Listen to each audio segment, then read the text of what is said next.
पुष्प में जा करके बैठ जाती है, और कोई शिव भक्त उस पुष्प को तोड़कर पुष्प की डाली से भगवान शिव के मस्तक पर चढ़ाता है, तो वह जो उसके लिए असंभव था, उस स्थिति के लिए भगवान शिव के मस्तक पर चंद्रमा विराजमान है। ऐसे ही इतने सुदूर प्रांत से आए हुए अनुभवी संत विद्वानों के मुखारविंद से उनके अनुभव को सुनना, उससे ग्रहण करना, ये आप सबके बस की बात नहीं थी, परंतु महाराज जी की कृपा सभी आदरणीय विज्ञजनों के द्वारा आप उनके अनुभव और उनकी जो विवेचना है वह श्रवण कर रहे हैं। वह शक्ति क्या है? तो अपराश्य शक्तिर विविधैव श्रूयते, उस सच्चिदानंद गौरी निरंतर विभूषित काम भागम नारायण प्रियमनं गमनापहारं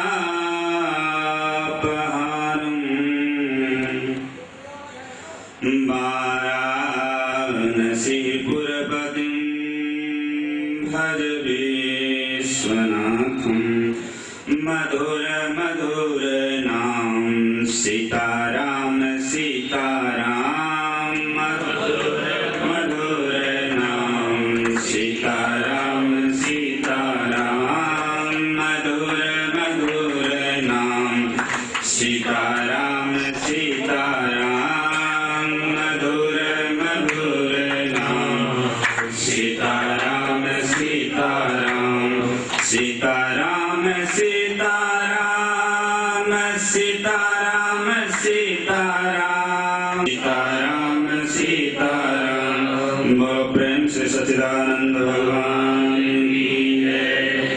प्रातः स्मरणीय अर्चनीय वंदनीय श्री 1008 इस परम पावन संस्था के संस्थापक, हम सबके प्रेरणा स्रोत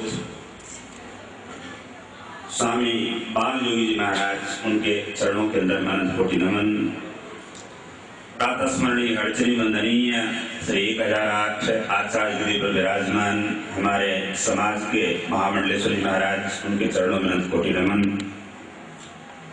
प्रातः स्मरणीय अर्चनी वंदनीय समस्त संत वृंद, उनके चरणों में अनंत कोटि नमन। भगवान सच्चिदानंद उन्हीं के परम पावन स्वरूप से विराजमान आप सभी भगवान भक्त माताओं। बाबा तुलसी श्री रामचरितमानस के अंदर उन्होंने स्पष्ट किया, कभी आप श्रवण कर रहे थे कीर्तन के द्वारा, मधुर मधुर नाम सीताराम सीताराम। जब भगवान श्री राम और माता सीता के चरण की वंदना करने लगे तो कहते हैं, गिरा अर्थ जल बीच सम कहियत भिन्न भिन्न, बंदो सीता राम पद जिनहि परम प्रिय खिन्न। जैसे वाणी को उसके अर्थ से हम अलग नहीं कर सकते, जैसे आप श्रवण कर रहे थे पूर्व परम श्रद्धेय महाराज श्री से कि जैसे जल को उससे तरंग से आप अलग नहीं कर सकते, जैसे अग्नि को उसकी दाहकता से आप अलग नहीं कर सकते। ये भी बात अपने आप में पूरी तरह से सच है, लेकिन जीवन के अंदर में ये परम पावन शक्ति सम्मेलन और पूरे हिंदुस्तान के अंदर में एक अनुपम कहा जाए कि माता जी को पूरी तरह से समर्पित, ये हमें अपने जीवन के अंदर में सोचना पड़ेगा कि हमारी स्थिति जीवन के अंदर में कहाँ है। सदगुरु के माध्यम से आप सब बड़े भाग्यशालियों के आपको ये अवसर प्राप्त हुआ हमारे महापुरुष कहते हैं, देखो अपने आप को, समझो अपने आप, अपने को जाने बिना मिटे न अंतरताप। जीवन के अंदर में अगर हमारी स्थिति ऐसी है कि जल और तरंग के बीच में सीधे हमें जल ही अगर दिखाई देता और वो स्वसंवेद्य है, अनुभव का विषय, सदगुरु के माध्यम से या ऐसे युक्त महापुरुष हैं, वो आपको उस स्थिति के संबंध में ज्ञान करा देंगे। जीवन के अंदर में विभिन्न परिस्थितियों के अंदर में अपने आप को, अपनी आप परीक्षा करते हुए यतति सिद्धये यततापि सिद्धानाम कश्चिन् मां वेत्ति तत्त्वतः। तो जीवन के अंदर में मान लो हमारी स्थिति अन्नमय कोश में है, प्राणमय कोश में है, मनोमय कोश में है, विज्ञानमय कोश में है, हमारी स्थिति आनंदमय कोश के अंदर में अटकी हुई है। और सदगुरु जी महाराज ने कहा कि यहाँ यहाँ आपका अटकाव बना हुआ है। तो आपको प्रकृति और प्रकृति का जो परिणाम है, अव्यक्त या अव्यक्त का जो परिणाम जो हमारे इंद्रियों के अनुभव के अंदर में आता है, उनको पूरी तरह से जीवन के अंदर में समझ के फिर धीरे धीरे सदगुरु के माध्यम से जब हम ऊपर उठेंगे, शनै पंथा शनै पर्वत लंघन। भगवान श्री कृष्ण ने गीता जी के अंदर में स्पष्ट कर दिया 6ठे अध्याय में,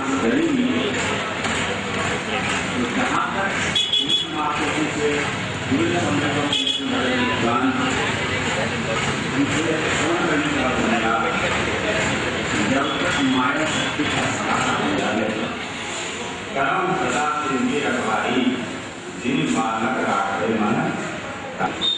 माता जी के अनेक रूप स्वरूप सत्य में त्रिनेत्र हैं। दूसरा भाव श्रीमद् भागवत के 11 स्कंद के अंदर वर्णन आया, अलग अलग युगों के अंदर में मूर्ति की उपासना अलग अलग रंगों के अंदर हुआ। सतयुग के अंदर में श्वेत रंग की मूर्ति की उपासना होती थी, त्रेता के युग के अंदर में लाल रंग की मूर्ति की उपासना होती थी। जैसे ही द्वापर आया, नीलांबुजस्यामल कोमलांगम, नीले रंग की मूर्ति की उपासना ज्यादा श्रेष्ठकर हुई। इस कलिकाल के अंदर में वहां पर स्पष्ट वर्णन आया। 9 योगेश्वरों के संवाद में राजा ने भी प्रश्न करते हैं, जो काले रंग की मूर्ति है वो सबसे अधिक फल देने वाली है। बोलो सच्चिदानंद भगवान। नृत्य बन के जो डांस करता है, नाचता है, वही नाच का पोज बनता है खुद। ऐसा नहीं ये मैं हूं और ये मैं नाच रहा हूं, हो सकता है क्या? ऐसा नहीं, ठीक है। ऐसे ही बिजली को अगर लगाएंगे तो उसका करंट लगेगा, बोलते हैं ना, बिजली को हाथ लगाएंगे तो उसका करंट लगेगा। बिजली और उसका करंट नहीं है, ये बिजली और इसका करंट मुझे लगेगा, ऐसा थोड़ा ना है। बिजली ही करंट है और करंट ही बिजली है, दो नहीं है। हम बोलते हैं बिजली से करंट, बिजली को हाथ लगाओगे तो करंट लगेगा, तो बिजली को कहाँ, ये बिजली और ये इसका करंट, ऐसा नहीं है। हमने ये सुना हुआ है, ये सृष्टि, ये जो बनी हुई है, दिख रही है, जो सब चल रहा है, ये परमात्मा की शक्ति से, परमात्मा की माया से, परमात्मा ने अपनी माया से इसको बनाया है। समझ गए? सबने सुना हुआ है ना, उसकी शक्ति से ये बना है, उसकी माया से ये बना है। परमात्मा और उसकी माया दो नहीं है। जैसे बिजली और करंट दो नहीं है, नाचना और नाचने का पोज दो नहीं है। ऐसा नहीं है कि मेरे पास रुपया है, ये मेरी ताकत। ऐसा नहीं है कि मेरी आवाज इस लाउड स्पीकर से वहां जा रही है, मैं मेरी आवाज और आवाज जाने का साधन ही है, ये अलग है। परमात्मा और प्रकृति, माया, ईश्वर और प्रकृति, परमात्मा और माया, ये दो नहीं है। हमने आज तक यही सुना है कि वो जो है अपनी शक्ति से, बोलेंगे तो यही, बिजली के करंट से मर गया, बिजली के परमात्मा की शक्ति से बना, बोलेंगे ऐसे ही। परमात्मा स्वयं शक्ति है। जैसे एक बार मेरे पास ये जो उठाने की शक्ति है, ये इसको ताकत है ना मेरे पास, समझ गए बात? मैं और मेरी ताकत दो है क्या? नहीं है, समझ गए ना? मैं और मेरी ताकत दो नहीं है। ये पकड़ने वाला हाथ और ये लोहा दो हो सकते हैं, लेकिन जो मेरी ताकत है और जो मैं हूं वो दो नहीं है। परमात्मा और शक्ति दो नहीं है। स्वयं परमात्मा ही शक्ति है और शक्ति ही परमात्मा है। हमें दिख नहीं रहा है। ये जो मनुष्य शरीर बना हुआ है, इसमें इसको देखने की क्षमता है और किसी शरीर में नहीं है। हमारे इस मनुष्य शरीर के अंदर जो बुद्धि है, इसको ऐसा जानने की, समझने की क्षमता है, ऐसा जान सकते हैं, और ऐसा जानने के लिए ही ये मनुष्य शरीर मिला है। बाकी काम तो इसको संभालने के लिए है। बाकी हमारा गृहस्थी चलाना, दुकान चलाना, व्यापार चलाना, बच्चे पालना, सारा बिजनेस करना, देश चलाना, अपने को बचा के रखना, ये सिर्फ इसको चलाने के लिए है। इस शरीर, अगर मान लिया पशु शरीर हो तो वो कुछ भी ना करे तो भी चल रहा है। पैदा करके खाना ऐसा बनाया है तो पैदा करा हुआ भी दे सकते थे, वो दे सकते थे ना, लेकिन हमारे को नहीं दिया तो हम पैदा करके खा रहे हैं, बिना पैदा करके खा रहे हैं, लेकिन जाते हैं वहां पे। लेकिन उनका खाना और मेरा खाना, उनका बढ़ना मेरा बढ़ना, उनका बूढ़ा होना मेरा बूढ़ा होना, उनका मर जाना मेरा मर जाना, कोई फर्क नहीं। पशु पक्षी में और एक मनुष्य के अंदर पैदा होना, जवान होना, बूढ़ा होना, मर जाना बिल्कुल। धर्म की अधर्म का प्राणियों में विश्व का गौ माता की, गंगा माता की, संत भगवान की, भक्त भगवान की, बाल योगी जी महाराज की। हर हर महादेव, जय जय श्री राम। हरि ओम। सर्वे भवन्तु सुखिनः, सर्वे सन्तु निरामयाः, सर्वे भद्राणि पश्यन्तु मा कश्चित् दुःखभाग् भवेत्। सर्वमङ्गलमङ्गले शिवे सर्वार्थसाधिके, शरण्ये त्र्यम्बके गौरी नारायणी नमोस्तुते। परम आदरणीय, परम श्रद्धेय कालिका पीठ के पीठाधीश्वर अनंत श्री विभूषित हमारे पूज्य बाल योगी जी महाराज तथा मंच पर विराजमान हमारे समस्त सभी महापुरुषों के बहुत ही सुंदर विचार श्रवण किए।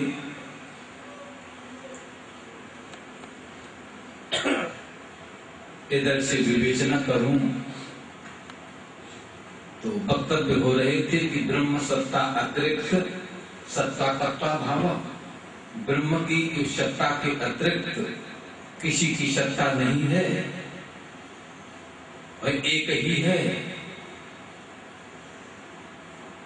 कुछ महापुरुषों ने उस शक्ति को एक रूप से देखा, गुरु की महिमा, गुरुदेव की महिमा गाई गई, तो अनेक रूपों में आपने वक्तव्य को सुना, मैंने भी सुना, और मैं तो विशेष कुछ दर्शन कर रहा हूं।